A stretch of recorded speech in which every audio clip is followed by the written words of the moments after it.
Halo semuanya, YTTH Dunia 1000 Besar episode 94 sudah rilis nih. Tanpa banyak basa-basi, yuk langsung saja kita lanjutkan kisah serunya. Di episode sebelumnya, Xiaoyan berhasil menunjukkan kekuatan sejatinya di hadapan ratusan murid tercatat pavilion pembakaran dupa. Dengan memanfaatkan inskripsi inti gerakan ilahi, ia menundukkan formasi raksasa yang dibentuk oleh 127 murid sekaligus, membuktikan bahwa dirinya bukan hanya seorang alkemis ulung, melainkan juga ahli formasi pertempuran langka. Kekalahannya membuat Li Si dan rekan-rekannya kehilangan kesempatan bergabung, sementara Xiaoyan dan 4 rekannya justru meraih pengakuan penuh.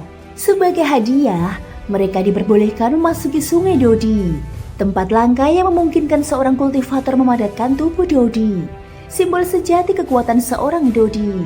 Begitu memasuki aliran Sungai Dodi, Xiaoyan segera merasakan hawa yang sangat hangat menyambut tubuhnya.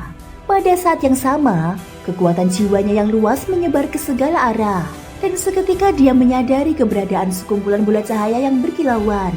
Di dalam bola-bola cahaya itu, seolah terdapat sesuatu yang hidup, menatap dirinya dengan penuh kewaspadaan. Di tengah keheningan itu, suara Raja Naga Emas bergema di dalam benaknya. Awalnya aku berniat menunggumu masuk ke pavilion pembakaran dupa dahulu, baru kemudian mengantarkanmu ke Sungai Dodi agar dapat membentuk tubuh Dodi. Bagaimanapun, tubuh Dodi merupakan salah satu sarana penyelamatan diri yang paling penting. Xiaoyan hanya mengangguk pelan, namun tidak lama setelah itu, dia terkejut menyadari bahwa Mu Yingying dan yang lainnya sudah menghilang tanpa jejak. Dengan tenang, Raja Naga Emas menjelaskan, tidak perlu mencarinya. Sungai Dodi adalah sebuah ruang independen. Saat mereka masuk, tubuh mereka langsung ditransmisikan secara acak. Kau tidak akan menemukan mereka. Tiba-tiba, dari ruang putih di sekelilingnya, muncul kekuatan tak kasat mata yang mencengkram Xiaoyan dengan ganas. Ia segera mengerahkan tubuh Dodi untuk melawan. Namun bagaimanapun ia berusaha, belenggu itu tidak juga terlepas. Sebuah dengusan dingin terdengar dari Raja Naga Emas. Hanya dengan bola cahaya tubuh Dodi peringkat 4 pun berani mencoba menangkap muridku. Dengan satu ayunan tangannya, kekuatan menakutkan seketika menghancurkan cengkeraman itu. Xiaoyan ternganga, menyadari bahwa jika bukan karena campur tangan Raja Naga Emas, dirinya mungkin sudah binasa saat itu juga. Ia pun bertanya dengan nada penuh hormat, "Guru leluhur, kemana kita akan pergi?" Raja Naga Emas menjawab, "Tempat ini adalah pintu masuk Sungai Dodi. Di sini akan muncul gumpalan-gumpalan cahaya yang memuat tubuh Dodi. Pemiliknya dahulu adalah tokoh-tokoh besar yang semasa hidup memiliki kekuatan luar biasa. Setelah mati, dengan metode khusus, mereka menetap di sini menanti orang yang tepat untuk mewarisi tubuh Dodi milik mereka. Itu adalah cara agar warisan dari ilmu mereka tidak lenyap. Bisa dibilang, sebuah bentuk kelahiran kembali yang terselubung." Ia melanjutkan dengan suara tenang, "Tubuh Dodi dapat diperoleh dengan 2 cara. Pertama, mengandalkan kekuatan sendiri untuk mengkondensasikannya. Cara kedua adalah dengan meminjam, tepatnya memperoleh tubuh Dodi dari para penguasa yang bersemayam di dalam Sungai Dodi ini." Xiaoyan masih merasa ragu. Apakah ada perbedaan antara keduanya? Raja Naga Emas pun menjelaskan lebih jauh. Tubuh yang kau kondensasikan sendiri akan memiliki kecocokan yang sangat tinggi dengan dirimu, sehingga dalam pertempuran akan lebih luas digunakan. Namun, dengan kekuatanmu saat ini, tubuh Dodi yang bisa kau wujudkan tidak akan melampaui peringkat 6. Sedangkan tubuh Dodi dari para penguasa yang bersemayam di sungai ini jauh lebih kuat, baik dari segi daya maupun ketangguhannya. Dia menatap Xiaoyan dengan senyum menggoda. "Jadi, apa pilihanmu?" Xiaoyan perlahan tersenyum. "Tentu saja aku memilih yang kedua." Dia akhirnya mengerti alasan mengapa Raja Naga Emas menolak kekuatan yang mencoba menariknya tadi. Sebab kesempatan untuk memilih tubuh Dodi hanya ada 1 kali. Jika ia menerima tarikan itu, maka haknya untuk mencari tubuh Dodi lain akan hilang selamanya. Raja Naga Emas mengangguk puas. "Bagus, kau akan tahu nanti betapa besar perbedaan kekuatan tubuh Dodi dari tiap peringkatnya." Mendengar itu, hati Xiaoyan bergetar hebat. Dia teringat kembali bagaimana saat melawan Hun Tian di dahulu. Tubuh Dodi benar-benar menjadi kekuatan penentu. Kini, kesempatan untuk memperoleh tubuh baru membuat dadanya bergelora. Dengan segera, kekuatan jiwanya meluas ke sekeliling Sungai Dodi. Namun, betapapun luasnya, Dia hanya mampu menyelidiki sebagian kecil dari wilayah ini. Di kedalaman sungai, ia samar-samar merasakan kehadiran satu eksistensi yang sangat menakutkan. Bahkan bola-bola cahaya lain di sekitarnya tampak begitu berhati-hati terhadap keberadaan itu. Raja Naga Emas berkata dengan nada penuh arti, "Kau merasakannya bukan? Tujuan kita kali ini adalah dia." Mendengar hal itu, keterkejutan melintas di wajah Xiaoyan. Sosok yang bersemayam di dasar sungai Dodi itu jelas merupakan eksistensi terkuat di antara semuanya. Dibandingkannya, kekuatan dirinya saat ini tidak lebih dari seekor semut. Namun, setelah kebingungan singkat, tatapan Xiaoyan kembali membara. Walau demikian, ini tetap layak dicoba. Dia meyakini bahwa tubuh Dodi itu pastilah tidak lebih lemah darinya. Dan bila berhasil, kekuatan yang ia dapatkan akan melampaui segalanya. Raja Naga Emas pun menambahkan, "Mari kita berangkat. Kekuatan itu terasa agak familiar bagiku. Mungkin dia adalah seorang penguasa yang pernah ku kenal." Xiaoyan mengangguk. Seluruh tubuhnya diselimuti api susu putih. Lalu ia melesat menuju kedalaman sungai Dodi. Sepanjang perjalanan, dia melewati banyak bola cahaya yang menyimpan kekuatan besar. Dari pancaran energi saja, ia dapat merasakan bahwa tubuh Dodi di dalamnya pasti memiliki peringkat tinggi. Namun dia tidak berhenti. Tujuan sebenarnya telah jelas. Dasar sungai Dodi. Sementara itu, di luar sungai Dodi, Mususi menjaga pintu masuk. Seorang lelaki tua bermata malas tiba-tiba muncul, menatap aliran sungai dengan tatapan dalam. "Heh, benar-benar bocah serakah. Berani-beraninya mengincar tubuh Dodi peringkat 10. Mendengar itu, Mususi tercengang. Apa? Wajahnya yang biasanya tenang berubah drastis. Sebab, di dalam sungai Dodi benar-benar terdapat tubuh Dodi peringkat 10. Sebuah eksistensi yang semasa hidupnya adalah sosok Maha Agung, jauh lebih kuat daripada mereka. Bahkan dalam pavilion pembakaran dupa, hanya sang pemimpin pavilion yang misterius dapat disejajarkan dengannya. Mususi mengingat bahwa lelaki tua yang dipanggil Tuan Su ini pun pernah menantang tubuh Dodi tersebut di masa mudanya. Namun, hasilnya adalah kekalahan mutlak, sebuah noda yang tak pernah terhapus. Kini, dia telah menjadi salah satu tetua agung dari istana manusia. Dan untuk mencapai posisi itu saja, kekuatannya minimal harus berada di tingkat Dodi bintang 7. Mususi menghela nafas panjang. Xiaoyan ini benar-benar anak yang nekat. Jika kau mampu membawanya keluar, bawalah tubuh Dodi itu untuk kulihat. Tuan Su hanya menggelengkan kepala. Anak itu memang tidak bisa diremehkan. Keduanya pun terdiam, menunggu dengan penuh ketegangan di luar sungai Dodi. Xiaoyan telah terbang cukup lama di dalam sungai Dodi. Namun semakin jauh ia melangkah, ia justru merasakan sesuatu yang tidak wajar. "Guru Agung, sungai Dodi ini seakan tidak memiliki ujung. Semakin aku melangkah, justru terasa semakin jauh," kata Xiaoyan dengan nada ragu. Raja Naga Emas hanya tersenyum tenang. "Tidak perlu khawatir, arah yang kau tempuh sudah benar." Suasana sekitar masih diliputi cahaya yang samar. Raja Naga Emas melanjutkan dengan nada dalam. "Itu hanyalah metode pertahanan yang ditinggalkan oleh pemilik tubuh Dodi peringkat 10. Tubuh tersebut bukan hanya harta terkuat di pavilion pembakaran dupa, melainkan di seluruh Suan Santian hanya ada satu. Maka wajar jika ia memiliki cara perlindungan yang unik. Namun, dalam pandanganku, semua itu tidak lebih dari sekedar ilusi pengalih perhatian. Tidaklah begitu berguna." Xiaoyan dapat merasakan bahwa kekuatan Raja Naga Emas kini jauh lebih pulih. Setelah memperoleh banyak energi naga di dalam hutan Mayat Yin, kepercayaan dirinya pun meningkat pesat. Menurut perkiraannya, kekuatan Raja Naga Emas kini setidaknya berada di antara Mususi dan Raja Xuanling. Di tengah perjalanan, suara Raja Naga Emas kembali terdengar tegas. "Tunggu sebentar." Xiaoyan segera menghentikan langkahnya di atas kehampaan sungai Dodi. Ia menatap sekeliling dengan penuh kewaspadaan. "Guru Agung, apa yang terjadi?"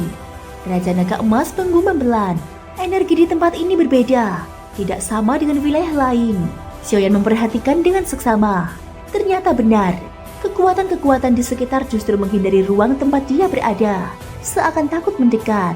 Tiba-tiba, Raja Naga Emas mengeluarkan dengusan keras. Gemas suara naga itu membuat ruang di hadapan mereka bergetar. Langit yang sebelumnya diliputi cahaya putih, tiba-tiba merobek diri, menampakkan sebuah gerbang emas misterius. "Ikuti aku." Raja Naga Emas melangkah masuk terlebih dahulu. Xiaoyan segera mengikutinya. Begitu menapaki gerbang itu, ia merasakan dirinya masuk ke dalam ruang yang sangat aneh. Ia menduga inilah ruang khusus yang disebutkan Mususi, tempat keberadaan tubuh Dodi peringkat 10. Suara Raja Naga Emas terdengar. Hati-hati, ini adalah ruang yang terpisah, dan disinilah tubuh tersebut berada. Namun, jangan berpikir tubuh Dodi peringkat 10 bisa diperoleh dengan mudah. Lalu, dalam sekejap, pemandangan di hadapan mereka berubah. Sebuah dataran luas terbentang, ditutupi tanah berwarna emas yang memancarkan kilau aneh. Xiaoyan tertegun. Tanah di sini, mengapa berwarna emas? Saat ia melepaskan kekuatan jiwanya untuk menyelidiki, tanah emas itu justru bergerak aneh, melahap kekuatan jiwanya dengan cepat. Mata Xiaoyan membesar karena terkejut. Tanah emas ini mampu menelan kekuatan jiwaku. Fenomena aneh itu membuatnya semakin waspada. Ia mengedarkan pandangan ke seluruh penjuru, tetapi yang terlihat hanyalah hamparan tanah emas yang rata tanpa jejak lain. Apakah kita salah tempat? Tanyanya dengan ragu. Raja Naga Emas menatap penuh keyakinan. Tidak, kita tidak salah. Tubuh Dodi peringkat 10 seharusnya berada di sini. Coba gunakan kekuatan mentalmu terhadap tanah emas di hadapanmu. Meskipun masih bingung, Xiaoyan menuruti perintah.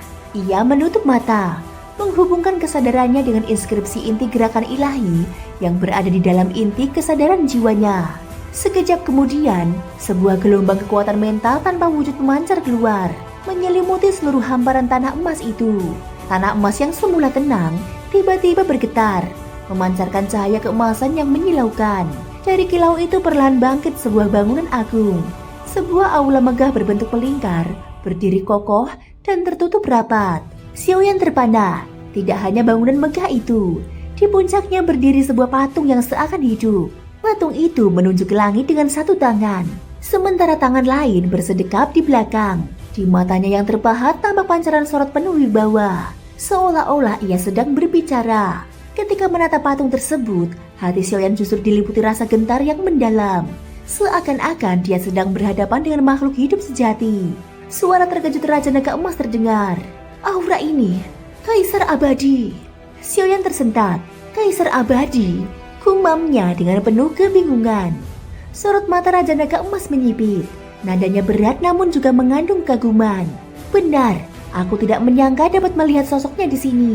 Puluhan ribu tahun lalu, ketika bangsa iblis dari luar dunia menyerbu, dialah yang seorang diri menahan dua penguasa tingkat kaisar dari pihak iblis.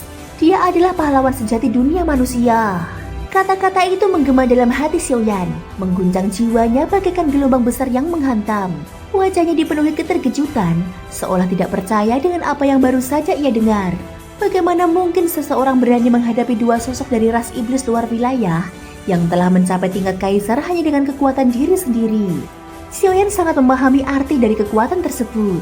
Ras iblis luar wilayah terbagi dalam 5 tingkatan kekuatan: langit, bumi, raja, sun, dan kaisar. Tingkatan langit merupakan yang terendah, sedangkan tingkat raja adalah yang terkuat. Semuanya menguasai kekuatan menakutkan. Sedangkan tingkat kaisar sendiri, tanpa perlu dipertanyakan, sudah cukup untuk menyamai kekuatan seorang dosian di antara manusia. Dan kini, sang Kaisar Abadi, hanya dengan tubuh Dodi peringkat 10, mampu menghadapi dua kaisar dari ras iblis luar wilayah. Hal ini benar-benar membuat Xiaoyan sulit untuk tidak merasa terperanjat. Lebih mencengangkan lagi, Kaisar Abadi ketika itu hanyalah seorang Dodi bintang 9 puncak, bukanlah dosian. Namun, dia tetap mampu menahan dua lawan yang kekuatannya sebanding dengan dosian. Inilah hal yang membuat Xiaoyan semakin sulit untuk mempercayai kebenarannya. Pada saat ini, suara Raja Naga Emas kembali terdengar. Beberapa hal akan perlahan aku ceritakan padamu di kemudian hari. Namun untuk saat ini, biarkan aku mengungkapkan sedikit kepadamu. Puluhan ribu tahun lalu, pernah terjadi sebuah peperangan besar yang sangat mengerikan. Kala itu, di saat 7 dunia masih sibuk dengan pertikaian internal, ras iblis luar wilayah datang dengan membawa bala tentara yang tak terhitung jumlahnya. Pertikaian internal pun terpaksa dihentikan, karena setiap pihak sadar, seberapapun luasnya sumber daya dan wilayah dalam 7 dunia, bila jatuh ke tangan ras iblis luar wilayah, maka tidak ada lagi yang bisa mereka perebutkan. Untuk pertama kalinya, 7 dunia bersatu, menyatukan para penguasa dari berbagai dimensi untuk melawan musuh bersama. Pertempuran itu berlangsung bertahun-tahun lamanya. Akhirnya, dengan pengorbanan yang amat besar, 7 dunia berhasil memaksa mundur ras iblis luar wilayah. Namun, harga yang harus dibayar amatlah besar. Banyak tokoh puncak yang gugur. Sebagian lagi jatuh ke dalam siklus reinkarnasi. Di antara mereka, terdapat sang Kaisar Abadi. Nada suara Raja Naga Emas merendah, seolah mengenang kembali kepedihan masa lalu. Aku masih mengingatnya dengan jelas. Kaisar Abadi dengan kekuatan puncak Dodi bertumbuh pada tubuh Dodi peringkat 10 miliknya. Dia sendirian menahan dua sosok iblis luar wilayah tingkat kaisar. Namanya pun menggema luas di seluruh 7 dunia. Xiaoyan terdiam. Apa yang diceritakan gurunya itu, meski sudah pernah ia dengar sepotong-potong, tetap membuat hatinya bergetar hebat. 7 dunia, masing-masing terbentuk dari tak terhitung banyaknya dimensi, terbagi atas tingkatan rendah, menengah, dan tinggi. Benua Doki yang pernah ia tinggali hanyalah dimensi tingkat menengah. Sementara itu, benua Dodi, tempat mereka berada kini, merupakan dimensi tingkat atas, dengan luas 4 kali lipat dari benua Doki. Xiaoyan mengangkat pandangannya ke arah patung yang berdiri di tengah aula agung. Ada rasa hormat yang tulus dalam tatapannya. Itu seharusnya adalah Kaisar Abadi. Gumamnya pelan. Dalam nada suaranya terselip penghormatan mendalam. Pengorbanan seorang manusia yang rela menghadapi dua kaisar iblis luar wilayah demi melindungi dunia merupakan teladan besar yang membuat siapapun patut menundukkan kepala. Raja Naga Emas pun menghela nafas panjang. Tidak kusangka Kaisar Abadi akhirnya gugur di tempat ini. Andaikan saja itu bukan di tengah perpecahan 7 dunia, andaikan ia diberi sedikit lebih banyak waktu, aku percaya dia pasti mampu melangkah lebih jauh, bahkan mencapai tingkat dosian atau mungkin lebih tinggi lagi. Namun, waktu tidak berpihak padanya. Sang pahlawan itu tetap saja berakhir dengan kejatuhan. Tubuh Dodi peringkat 10 milik Kaisar Abadi memang tersisa di sini, tetapi tidak ada jejak warisan teknik Do darinya. Agaknya, demi mencegah jatuh ke tangan ras iblis luar wilayah, ia sengaja memisahkan tubuh dan warisannya. Dengan demikian, tempat ini tampaknya bukan lokasi sebenarnya dia gugur. Raja Naga Emas menatap dalam ke arah aula. Ayo, hari ini saatnya kita mengambil tubuh Dodi peringkat 10 itu, agar cahaya sang Kaisar Abadi dapat kembali bersinar. Xiaoyan mengangguk perlahan. Dia sepenuhnya mengerti betapa berharganya peninggalan ini, sekaligus betapa besarnya kehilangan dunia karena gugurnya sosok agung itu. Seandainya Kaisar Abadi sempat melangkah lebih jauh, bukan mustahil ia akan menjadi seorang dosian sejati. Langkah-langkah Xiaoyan semakin mendekati aula megah itu.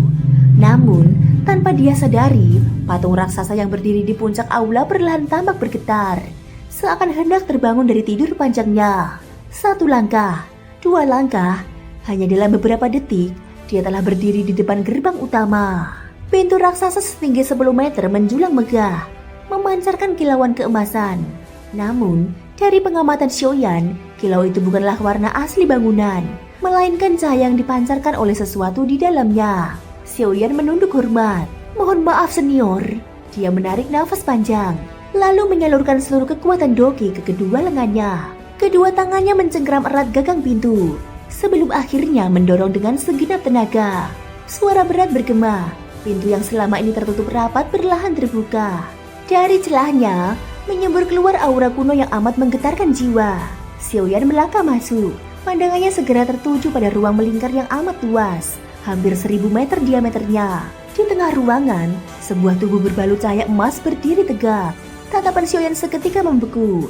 Dari tubuh itu, ia merasakan keagraban yang tak mungkin salah lagi. Itulah tubuh Dodi peringkat 10. Jantungnya berdegup kencang.